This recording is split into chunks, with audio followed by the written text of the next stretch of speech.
Hi everyone, I'm so sorry I couldn't be with you to celebrate the journey to date and talk to you in person about the potential futures that lie ahead. Because my word, how lucky you all are. You are now living in a world where technology is enabling futures that were unimaginable just a few years ago. Let's take an example. You could be the generation that sees average lifespans increase into the hundreds of years. I'm not just talking about the potential for cures on major dread diseases like cancers and heart attacks actually becoming a reality for you. I'm talking about companies that are raising billions of dollars who are literally, quite literally, trying to reverse aging. You could also be the generation that starts to go and throw away mobile phones and interact with each other using telepathy. Telepathy is already tried and tested, converting brainwaves into text. We read it or go and retranslate it back into brainwaves. This has been done. But can it be done at scale? Will you be the generation that has implants that allows you to do this? On a more mundane note, will you be the generation that sees the fridge go the way of the fax as we find new ways to go and preserve food using microbials and genetic engineering? After all, the fridge is only there with perhaps the exception of beer and wine. It's only there to preserve food. It's its primary function. And if you can use microbials to help, say, lettuce sit on the side of your kitchen for 3 or 4 months without needing a fridge, goodbye fridge. And you may be the generation that sees the cost of energy, data, and even transportation move to zero, at least for basic services. You see, you're living in a world where you aren't simply experiencing one Gutenberg moment, you're experiencing multiple ones. And the Gutenberg moment, if you don't know, was when the printing press was invented and released. And you think about how that transformed the world as effectively access to information was democratized. Now we'd call it data, but then it was script and text. And these technologies we're going to go through in a minute, they're augmenting, meaning the benefit of one revolutionary change is assisting in catalyzing yet another, and yet another. So consider, as an example, say, how transport might change if the following statements remain true over your lives. Let's imagine that the access to the internet continues increasing at exponential rates. And why not? Companies like Starlink are trying to do that as they place satellites to go and give access to every corner of the globe. Imagine that the processing power of chips continues to follow Moore's law. So everything that you've seen over the last couple of years, which is quite impressive as our phones went from 1 GB up to 256 GB and 512 GB, is just blown out of the sky because we actually now go and have phones and access to technology with thousands of gigabytes of processing data.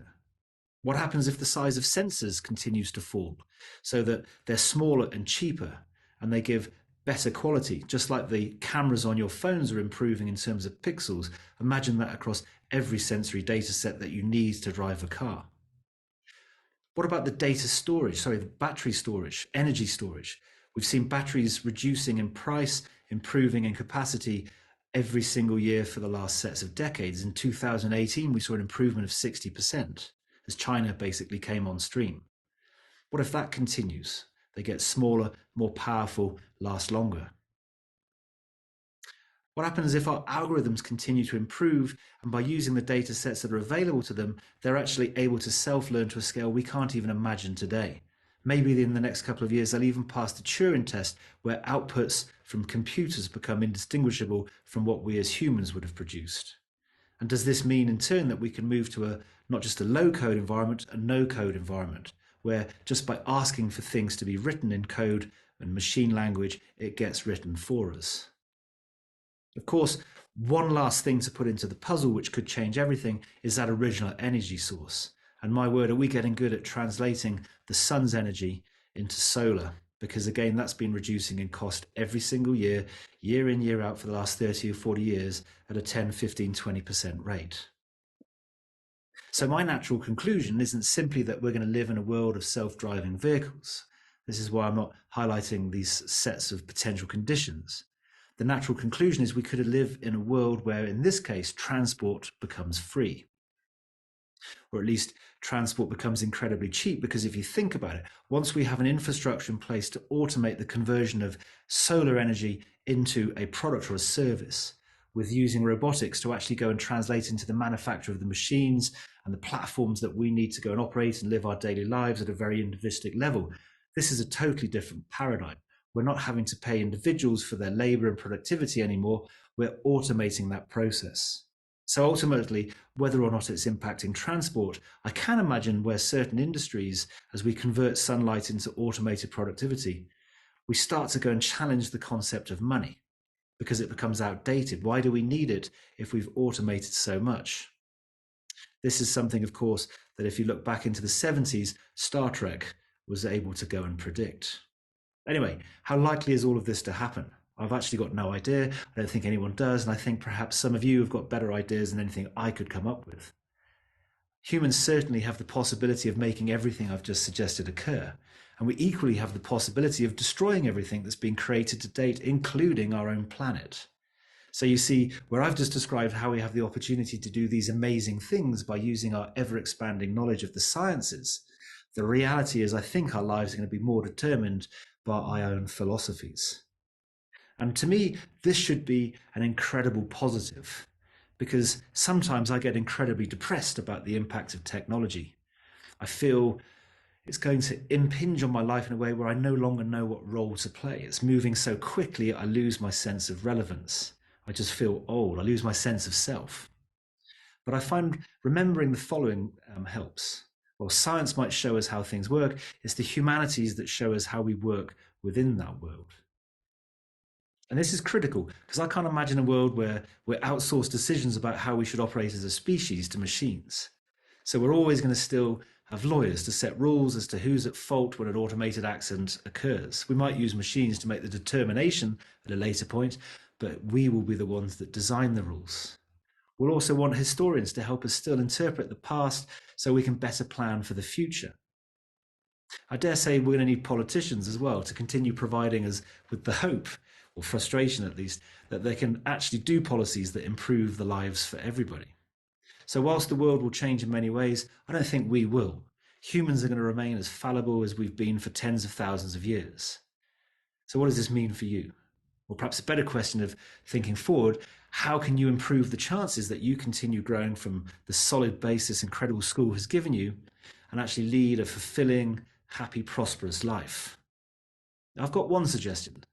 I'm sorry, I've only got one suggestion. And it's not an easy one, actually, when I think about it. But I want you to try to be as curious as you can for as long as you can. Because being curious, I think, opens up a world of possibilities. It's curiosity that's going to drive you to experiment and to try new things. It's curiosity that's going to drive you to go and explore new spaces and new worlds and new ideologies. And if you've got that ability to be curious, it also allows you to get out and run these experiments. And sometimes you're going to fail and you're going to fall over and things aren't going to make sense. You're even going to make yourselves look relatively stupid. But just like riding a bicycle, by being curious and trying these new things, you grow, you learn, you get better. You go and advance yourselves. Incidentally, I think curiosity is what helps us to avoid hubris. It's horrible. I would never want to be someone who's being perceived by others as a dictator, someone who doesn't listen, who is unable to take advice from others, especially if I'm in a leadership position. And I think curiosity helps you to avoid that trap. It helps you to continually unlearn, to relearn, and therefore be interested in what your peers or the people that end up working for you have got to say.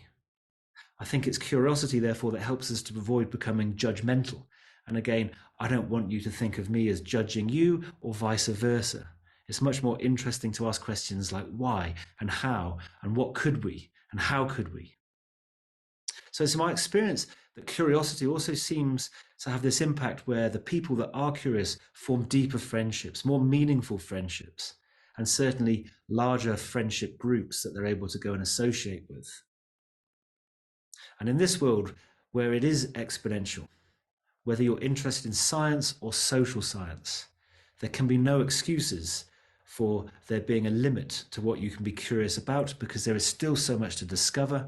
And as humans, we're creating so many new constructs that they've also got to be understood, discovered and rediscovered too. So good luck. Congratulations on making it to this pinnacle in your lives. Wherever you go next, whatever you decide to do, I hope that from time to time you remind yourself to try to rediscover how to become curious. I hope to chat to you all soon. And again, my huge apologies for not being there in person.